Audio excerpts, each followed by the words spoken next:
So, welcome to another How Conversation on Moral Leadership. We're so excited to have with us a known partner and friend to the How Institute for Society, the Honorable Anthony Renard Foxx, who is just an absolute moral leader and someone that we're looking forward to having in this conversation. Honorable Foxx, I just want to say welcome to you and let our listeners hear your voice so they know you're here and ready to jump into this conversation. It's great to be with you, Dana, and please, Anthony, at all times. It's all good. Well, my military background means that that's hard for me to do, but Okay.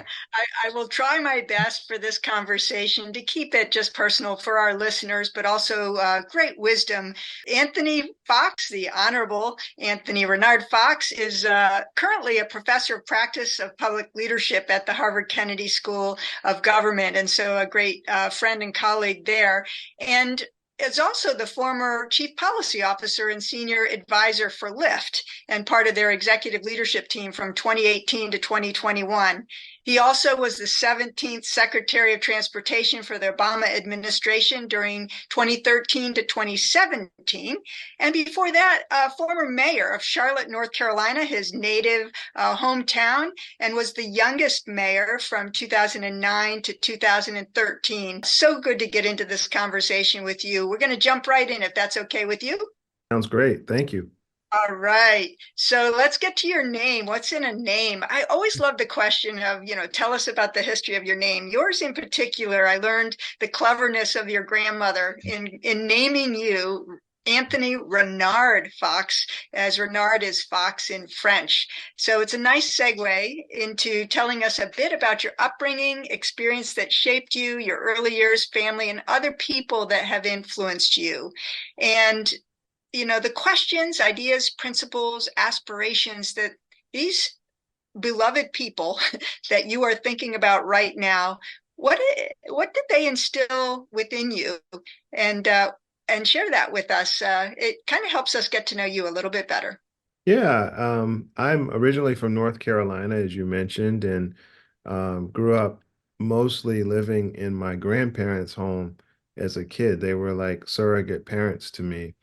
My grandparents were educators. They were public school teachers, and they had taught by the time I came into the world, they had been teaching for 30 or 40 years by that point. And most of their careers were spent in the old segregated school system. So, and my grandfather had been a principal, so they had deep experience with segregation in America. And you would think that when I came along, they would maybe harbor resentments or think about the world in very polemical terms, but they were very much the type of people who believe deeply in America and believe deeply in education as a pathway to opportunity. So, growing up in the house, there were books all around all the time because they bring home material from the school year, and I was always reading. And like many kids, I needed to hear and heard often that there was something special about me, and I started to believe that. And as I went along in the world, I found that there were no two people who infused in me the idea of um, community, the idea of public service, the idea of faith and values more than my grandparents did. And you honor them in remembering them now and how that has shaped how you have led and actually learned throughout your career and lifetime. Let's go in from public service to being an advisor for a big company like Lyft. There were some thorny decisions that you had to work on while you were there. And I know there were many, but one of them was a big public debate whether the drivers for Lyft should be considered employees or independent contractors.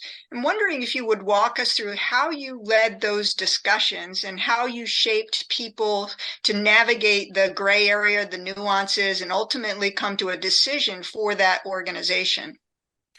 Yeah, it was a very difficult difficult set of issues, one of the more complex problems I've ever had to deal with. What happened was in California, the state Supreme Court issued a ruling, and the case was actually about independent truck drivers, but in the opinion, they decided that a certain category of independent drivers were not independent contractors under California law, but were actually employees of companies that were utilizing their work.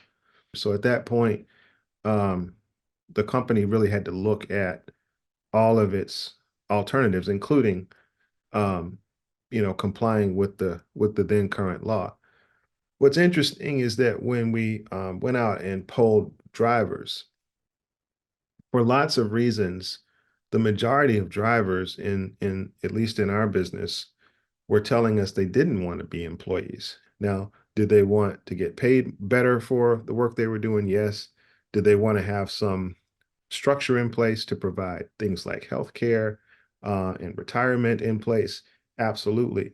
And so what we began to do, working with some other app-based companies, was to imagine a system where they could maintain the flexibility of being an independent contractor while also having some of the benefits that typically come when someone is employed. And what became of that was Prop 22, which was a measure that we put on the ballot that provided that type of hybrid kind of role, maybe like a third way, let's say. California voters passed it overwhelmingly during 2020. And I want to quote for our listeners something you've shared where you said a lot of people in the technology space love the idea of solving a problem.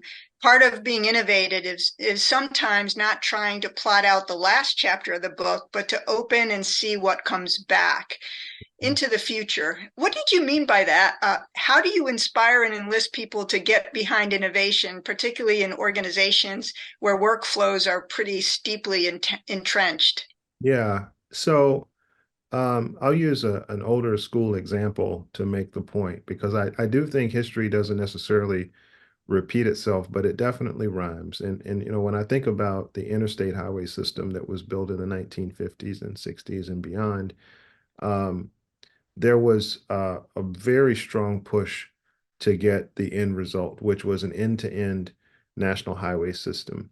And as a result, what happened is, I think records will show, uh, a really difficult, painful type of progress that happened in building that system that in many ways dispossessed people of property without fair compensation and without, effectively due process. But my point is that sometimes we get so focused on a certain outcome that we don't leave room for the incremental or the adjustments that need to be made along the way, and we can end up being very destructive. And I worry about that today when we think about AI and we think about some of the new technologies that are coming online. There's such a race to the finish line that we're not plotting out our steps very well. So humility seems to play a big role in your leadership style,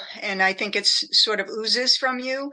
And I want to share another quote that you said, I care less about the methods and means by which we get it done. The way I think about it is that if you are someone who works with me, you're also a leader. I expect you to be a leader, and I understand that you have to use your natural abilities differently than I use mine. Part of my job is to help build other leaders.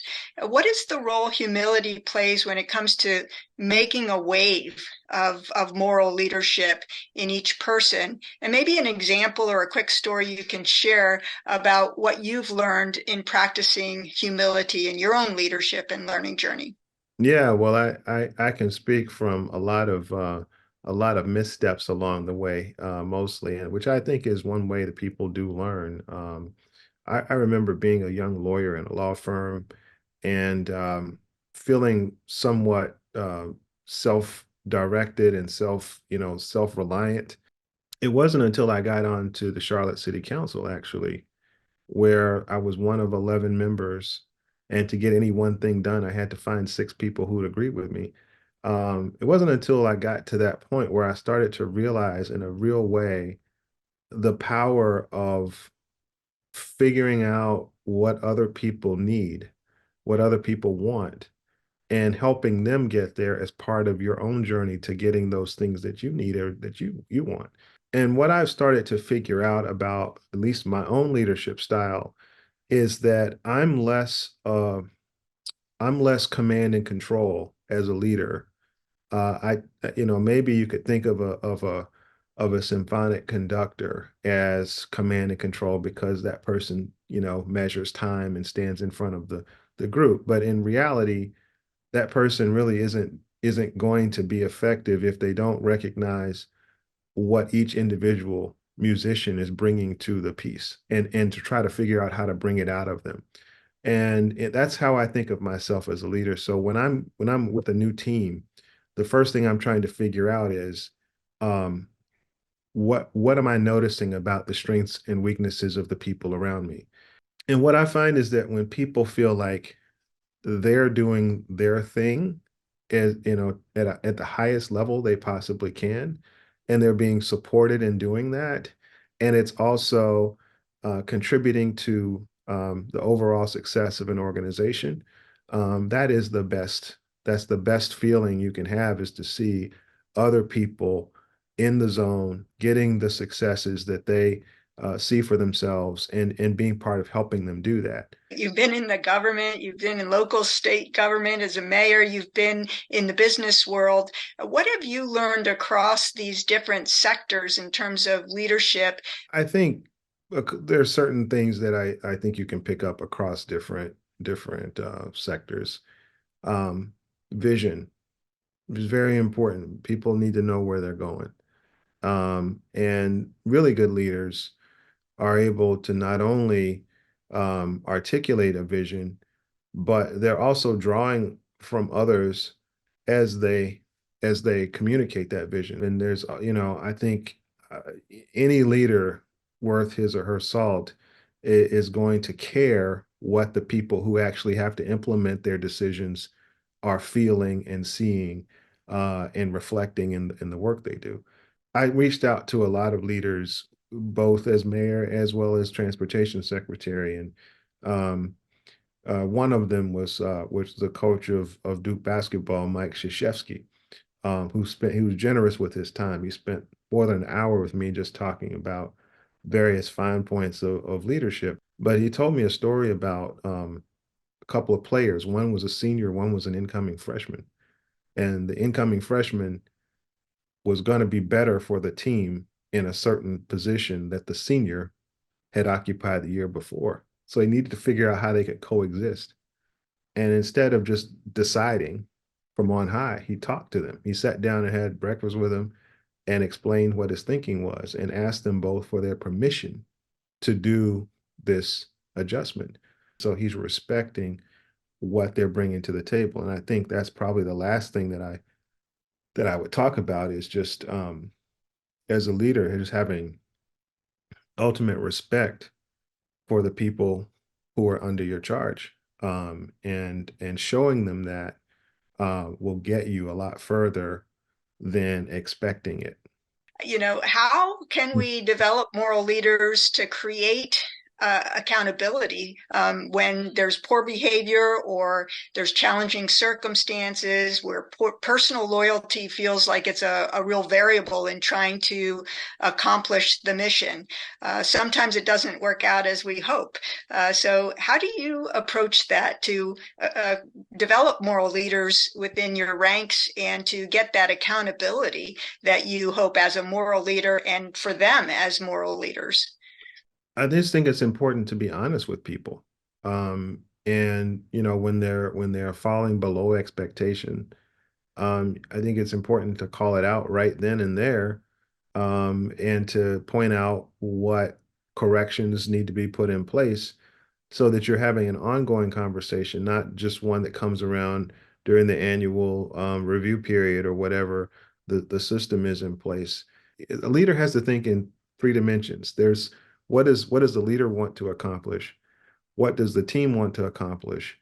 and what do the individuals on the team want to accomplish. Now, the other side of that is there's a positive way to do this too, which is when you see behaviors that exceed expectations or even match what the standard is, you can call that out to the team and make it clear that, this person has really shown us what we're after. And that then becomes perhaps a virtuous cycle of helping people start to gravitate towards what the actual goal is and not focus on the negative. So it works both ways. And I think in most cases, I've found if you do uh, generous amounts of the positive side of that, people can tolerate the negative side when their perception is that the person was treated fairly if there's a negative situation that arises. There's great examples. I hear themes of clear communications, consistency, being clear about expectations, and so much more. So, if you had to simplify advice for developing moral leaders, maybe people just starting out on their what they would consider a moral leadership journey, and maybe for some of our listeners who are very seasoned, developing moral leaders, what would be your one piece of advice for all of us? I think for someone who's developing their career path and, sort of earlier in their career journey, I think it's important to know what your line is. Um, and I've from time to time in my working life, I've been asked to do things that crossed my line. And when that happened, I had to tell, as uncomfortable as it was, I had to tell someone who was my manager or whatever, I had to say no.